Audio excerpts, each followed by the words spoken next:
नमस्कार दोस्तों, कैसे हैं आप लोग। मैं उम्मीद करता हूं आप लोग सब अच्छे होंगे। आप देख रहे हैं अपना YouTube channel MS competition point 9456। मैं आपका दोस्त स्वागत करता हूं आपके अपने प्लेटफॉर्म पर। दोस्तों, काफ़ी समय से एक गहन अध्ययन चल रहा था कि ऐसा कौन सा ऐसा टॉपिक है जिस पर बच्चों को सबसे ज़्यादा डाउट क्रिएट होते हैं, और इसी के चलते जो है अब जो हमारा क्लास है वो विधानमंडलीय क्लास है, जिसमें सबसे ज़्यादा बच्चों को जो है डाउट होता है कि विधानमंडल किस तरीके की भूमिका निभाता है, विधानमंडल में कितने सदन होते हैं, विधानमंडल के कितने अंग होते हैं, संविधान के किन आर्टिकलों में इसका जिक्र दिया गया है। तो समझिए इसे एक नज़र में किस तरीके से हम तैयार कर सकते हैं। जिस तरीके से केंद्र सरकार में संसद केंद्र की विधायिका होती है, इसी तरीके से राज्य सरकार में एक विधायिका की भूमिका जो निभाता है वो विधानमंडल निभाता है। विधानमंडल एक भूमिका निभाता है। इसके दो सदन होते हैं। क्या होते हैं? दो सदन होते हैं। अगर हम बात करें इसके जिक्र की तो ये आर्टिकल 168 में दिया गया है। और अगर हम बात करें इसके सदन की तो जब भी आपकी परीक्षा में कहीं क्वेश्चन पूछा जाए तो इसे सदन कहते हैं। इसके दो सदन होते हैं, जिसे हम एक सदन जो होता है वो होता है हमारा विधानसभा बोलते हैं, और एक सदन जो होता है वह होता है हमारा विधान परिषद। क्या होता है? विधान परिषद। एक सदन हमारा विधान परिषद होता है। अगर बात करें विधान परिषद के जिक्र की तो इसका जिक्र जो मिलता है वो आर्टिकल 169 में इसका जिक्र मिलता है। अगर विधानसभा की बात करें तो इसका जिक्र जो मिलता है वो आर्टिकल 170 में इसका जिक्र मिलता है। इसमें सदन होते हैं दो, तो मैं यहाँ लिख देता हूँ विधानमंडल के सदन। विधानमंडल के सदन जो होते हैं बेटा वो होते हैं दो, और अंग जो होते हैं वो होते हैं तीन, क्योंकि एक होता है विधानसभा, एक होता है विधान परिषद, और एक इसमें भूमिका निभाता है राज्यपाल। तो ये आपका होता है यहाँ से। ठीक, पहले इतनी बात समझ लिया आपने कि विधानमंडल होता है। ये कहाँ होता है विधानमंडल? ये होता है राज्य में। एक राज्य में एक सदनात्मक भी हो सकता है विधायिका, और द्विसदनात्मक भी होती है। तो भारत में अभी तक 6 राज्यों में जो है द्विसदनात्मक विधानमंडल है। और वो दो सदनात्मक कहाँ पर है, दो सदन कहाँ पर है? तो मैंने आपको ट्रिक लिखा चुका हूँ, एक ट्रिक लिखा चुका हूँ, कुंभा प्लस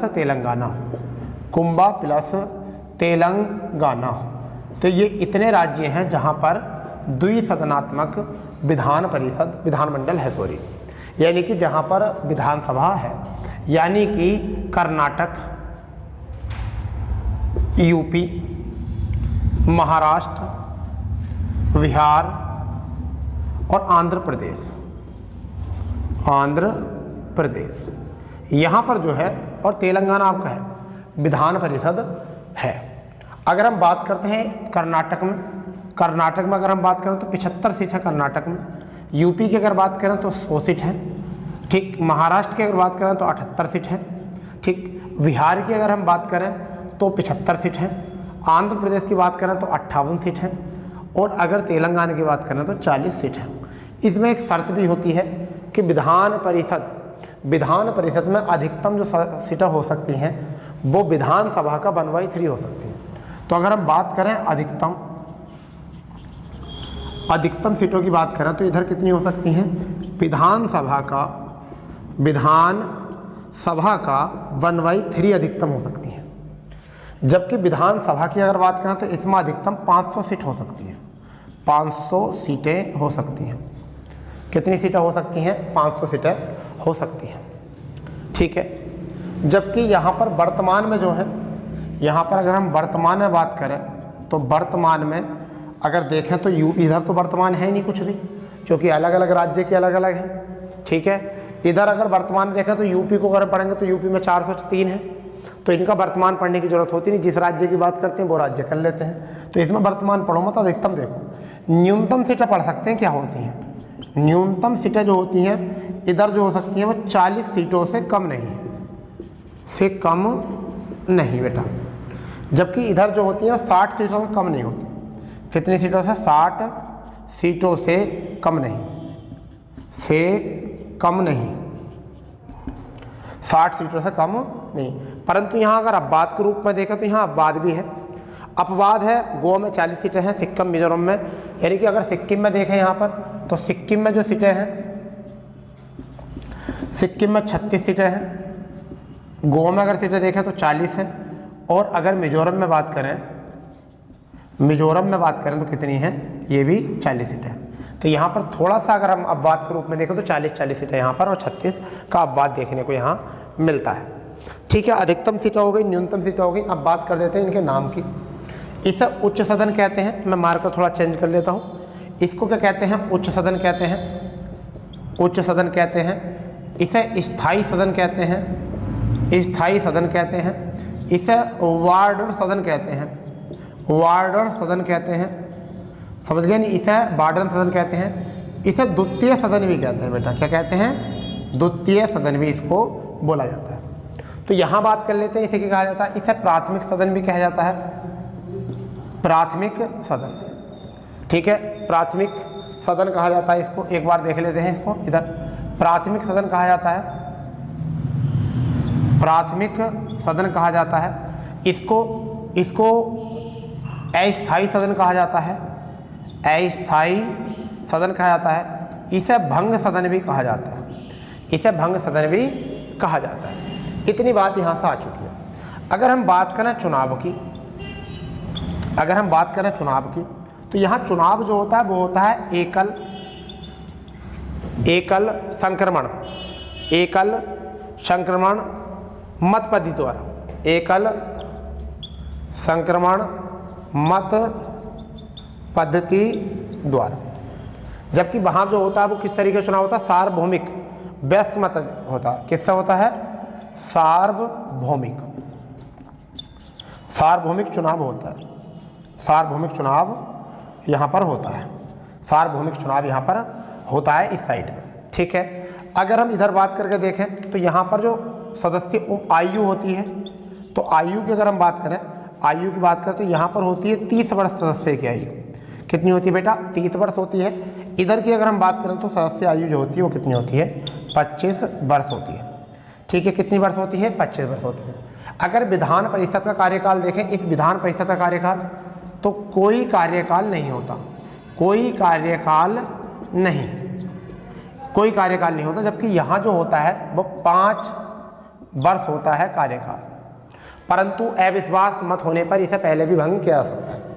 अब बात करते हैं हम कि विधानसभा और विधान परिषद का मतलब क्या है। कि अगर 6 राज्यों में विधान परिषद है, 6 राज्यों में विधान परिषद, कर्नाटक, उत्तर प्रदेश, महाराष्ट्र, बिहार, आंध्र प्रदेश और तेलंगाना में, जम्मू कश्मीर में वो हटा दी गई है। ठीक है, अगर है तो इनकी मांग कैसे होती है, तो 169 में, आर्टिकल 169 में कहा गया है कि राज्य की विधान परिषद के सीटों का 1/3 सदस्यों से जो है, एक सदस्य से क्या हो सकता है, हम विधान परिषद का गठन कर सकते हैं।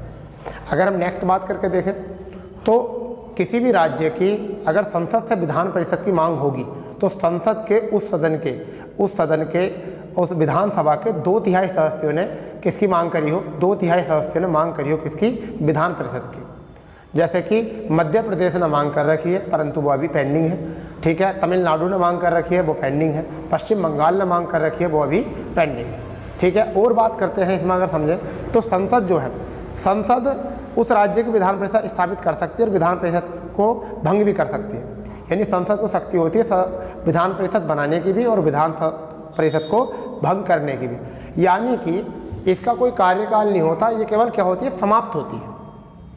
इसका क्या होता है, समाप्त होती है। जब भी विधान परिषद होती क्या होती है, समाप्त होती है। जबकि विधानसभा क्या होती है, भंग होती है। तो एक बार रिकॉल कर लेते हैं, क्या विधानमंडल 108 आर्टिकल में है, विधान परिषद 169 आर्टिकल में है। ठीक है, और विधान सभा जो है वो आपके 70 में। अगर बात करें सदन कितने होते हैं तो 2 अंग कितने होते हैं, 3। ठीक है, राज्यपाल की उम्र जो होती है वो 35 वर्ष होती है। ठीक है, कितनी होती है, 35 वर्ष। अंग की बात करें 3 अंग होते हैं, विधानसभा, राज्यपाल और विधान परिषद। इसका कोई कार्यकाल नहीं होता, इसका कार्यकाल 5 वर्ष की होता।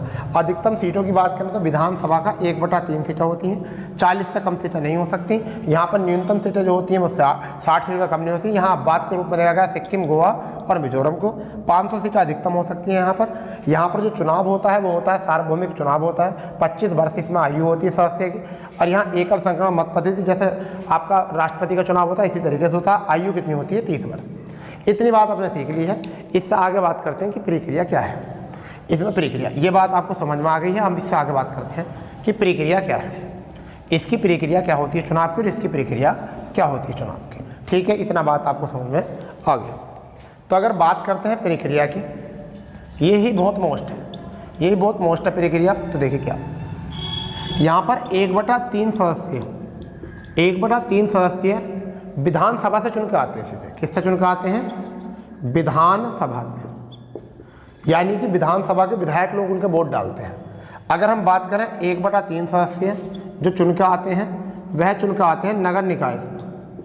नगर निकाय से, जो नगर निकाय में एमएलए होते हैं वो लोग वोट करते हैं जब चुनकर आते हैं।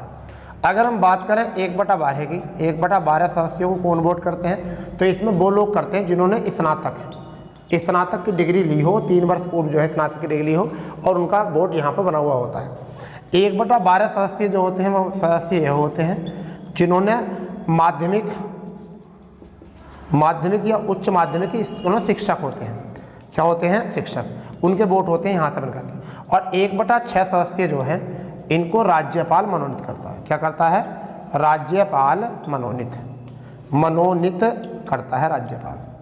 ठीक है भाई, 1/6 सदस्यों को राज्यपाल मनोनीत करता है। ठीक है, परंतु वो किस में होने चाहिए? वो कला, विज्ञान, ठीक है, और साहित्य, फिल्म,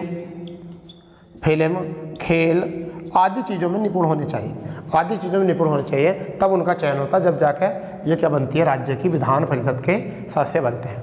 ठीक है, अगर यहाँ बात करें तो यहाँ प्रत्यक्ष रूप से चुनाव होता है। किससे होता है? प्रत्यक्ष रूप से विधानसभा का।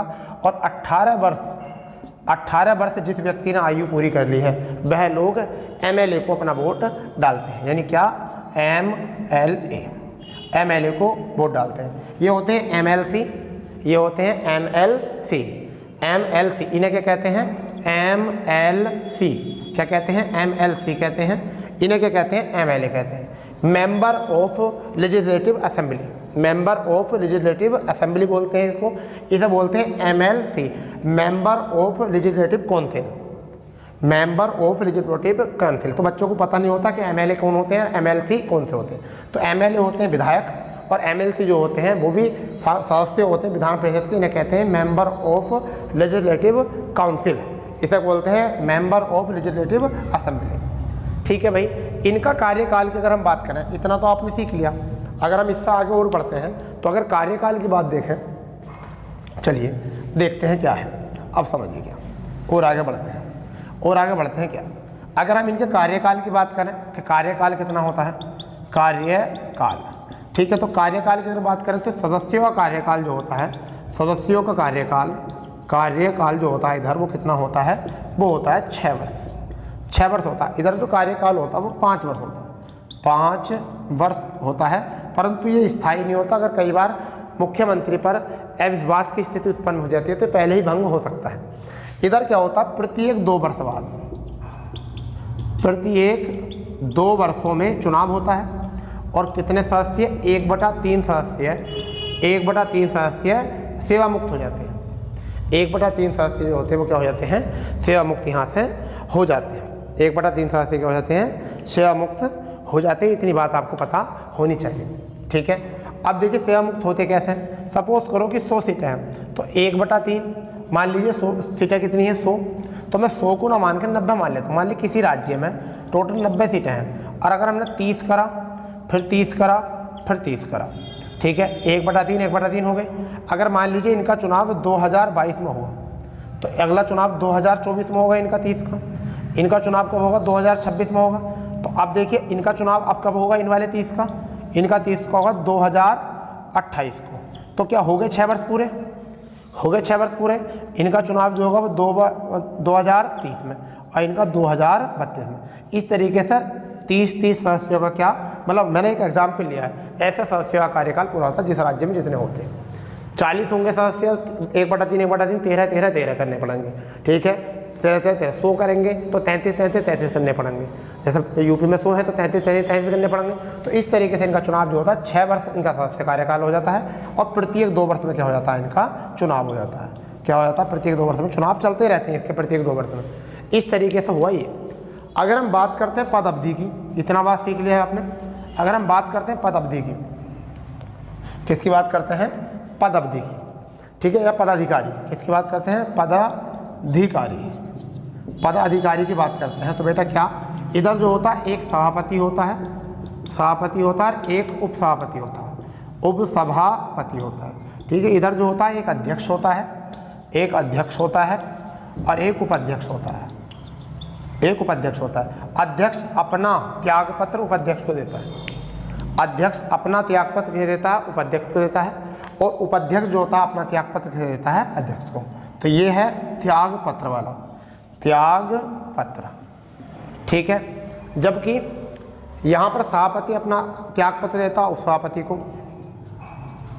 ठीक है, और उपसभापति अपना त्यागपत्र देता है सभापति को, ठीक है। इस तरीके से हो जाती है त्यागपत्र की बात, ठीक है भाई। अब यहाँ पर जो इम्पोर्टेंट है वो क्या है, इम्पोर्टेंट जो है वो क्या है, बातें आप समझ लीजिए ज़रा, थोड़ी बातें जो है इसमें और इम्पोर्टेंट है क्या, कि सबसे पहली बात ये कि हमें ये पता होना चाहिए कि इस साइड में पता होना चाहिए कि, चलो मैं इसको रफ कर देता हूँ, फिर मैं बताता हूँ आपको। इतना तो पता चल ही गया है, अब पता चल गया है यहाँ से। अब देखिए कई बार यहाँ से क्वेश्चन पूछा जाता है, विधानसभा के अधिकतम सीटों वाले 3 राज्य, विधानसभा के। तो विधानसभा की सीटें और उनके सदस्य, यहाँ पर विधान परिषद के देख लें। तो विधानसभा में अधिकतम सीटें जो होती हैं वो किस में होती हैं, यूपी, महाराष्ट्र और बिहार में। तो यूपी आपका, फिर है आपका यूपी के बाद में पश्चिम बंगाल, ठीक है। पश्चिम बंगाल के बाद में जो है वो कौन है आपका, वो है महाराष्ट्र, ठीक है। महाराष्ट्र के बाद में जो है आपका वो क्या है, बिहार के बाद में क्या है, तमिलनाडु। इधर जो याद रखने हैं वो क्या है आपके, सबसे नंबर 1 पर यूपी, फिर नंबर 2 पर जो है आपका यूपी के बाद में महाराष्ट्र के बाद में नंबर 3 पर जो है आपका बिहार के बाद में नंबर 4 पर क्या है, कर्नाटक, और नंबर 5 पर जो है वो आपका है आंध्र प्रदेश, ठीक। यूपी में जो इधर विधान परिषद में सीटें हैं उनकी संख्या है 100, महाराष्ट्र में जो है उनकी 78, बिहार में और कर्नाटक में इधर भी 75 सीटें, यहाँ 75, यहाँ पर कितनी है 58 सीटें। तो ये हमें सीटें पता होनी चाहिए इनकी, कई बार यहाँ से भी क्वेश्चन आ जाता है। अगर बात करें यूपी में, यहाँ कितनी है 403, पश्चिम बंगाल में 294, ठीक है, महाराष्ट्र में 288, बिहार में आपका 243 और तमिलनाडु में जो आपकी हैं 234। ये आपको थोड़ा याद रखनी है, कि कई बार क्रम से पूछ लिया था। तो यूपी में कितनी 403 सीटें, पश्चिम बंगाल में 294 सीटें, महाराष्ट्र में 228 सीटें, बिहार में 243 सीटें, तमिलनाडु में 234 सीटें हैं इसमें, ठीक है। जबकि इसे याद करने का तरीका यह है कि यूपी में 3 याद ही, ठीक है, पश्चिम बंगाल में 55 और 4 यहाँ वन्य, ठीक है, 88 है। महाराष्ट्र रूढ़ शब्द है तो 8 जो होते हैं रूढ़ शब्द होते हैं। बिहार में पता चला कि पढ़े लिखे लोग नहीं हैं, तो ऐसा चला 2-4, उन्हें पता नहीं भाई 3 भी होता, तो 2-4-3 याद रख लिया। तमिलनाडु में पढ़े लिखे हैं तो क्रम से याद रखेंगे 2-3-4, क्योंकि महाराष्ट्र में कम साक्षरता, इस वजह से मैंने याद कराने का तरीका बताया। यहाँ पर न्यूनतम सीट जो है वो 1 की है, किसकी, तेलंगाना की। तेलंगाना में कितनी सीटें हैं, 40 सीटें हैं तेलंगाना में, ये याद रख लेना। जबकि उधर सीटें जो याद रखनी है आपको, वो किसकी याद रखनी है, वो याद रखनी है आपकी सिक्किम की। कितनी याद रखनी है, सिक्किम की याद रखनी है, किसकी, सिक्किम की याद रखनी है। सिक्किम में कितनी सीटें हैं, 36। कितनी सीटें हैं सिक्किम में, जल्दी बताओ, 36 सीटें हैं, ठीक है। उसके बाद में गोवा और मिजोरम, गोवा में कितनी है 40, ठीक है, गोवा में कितनी है 40, और मिजोरम में जो है वो कितनी है, 40। तो इधर न्यूनतम सीटें याद रखें, न्यूनतम की तरह रोल नहीं होता, इतना मुख्य का रोल होता है। ठीक है, इतनी बात आप समझ गए होगे। इसकी संरचना के बारे में समझ चुके हो, इनका चुनाव किस तरीके से है समझ गए, अधिकतम सीटा समझ चुके हो। ठीक है, कौन किसको त्यागपत्र देता है ये समझ चुके हो, समझ गए इतनी बात, ये चीज़ समझ चुके हो कि क्या कौन त्यागपत्र देता, कौन इसको त्यागपत्र नहीं देता। ठीक है भाई, कौन त्यागपत्र देता, कौन त्यागपत्र नहीं देता। परंतु इसका जिक्र जो है विधानमंडल का वो आर्टिकल 168 से लेकर 212 तक है। कितने तक? 212 तक आर्टिकल है, अगर आपको याद रखना है तो। ठीक है, आपको याद रखना है इतना। ठीक है, बताइए जल्दी, इसमें कोई दिक्कत, कोई परेशानी, कोई बताइए। जनता प्रत्यक्ष रूप से चुनती है विधानसभा को। ठीक है, 1/6, 1/6, 1/12, 1/12, 1/3, 1/3, इस तरीके से याद रखना, इस तरीके से याद रखना। ठीक है, अगर हम बात करते हैं आगे, अगर हम एक क्वेश्चन की अगर बात और करें जो सबसे ज़्यादा क्वेश्चन पूछ लिया जाता है, सबसे ज़्यादा जो क्वेश्चन पूछा जाता है वो कौन सा क्वेश्चन है, ये आपसे पूछा जाएगा। इसमें ये क्वेश्चन पूछा जाएगा इसमें कि विधान परिषद में राज्यपाल कितने सदस्यों को मनोनीत कर सकता है, तो 1/6 सदस्यों को मनोनीत कर सकता है। इतनी बात थोड़ी याद करेंगे। ठीक है, तो ये था आपका एक नज़र में विधानमंडल, जो आपको क्विकली तरीके से इसको याद रख सकते हो। ठीक है, मिलते हैं कल नए सेशन की तरह। इसी तरह की वीडियो को देखने के लिए हमारे चैनल को सब्सक्राइब करें, लाइक करें और बेल आइकन जरूर दबाएं, जबकि आपको ऐसी शॉर्ट तरीके से किसी भी टॉपिक को अगर समझना है तो। मिलते हैं नए सेशन के साथ। जय हिंद, जय भारत।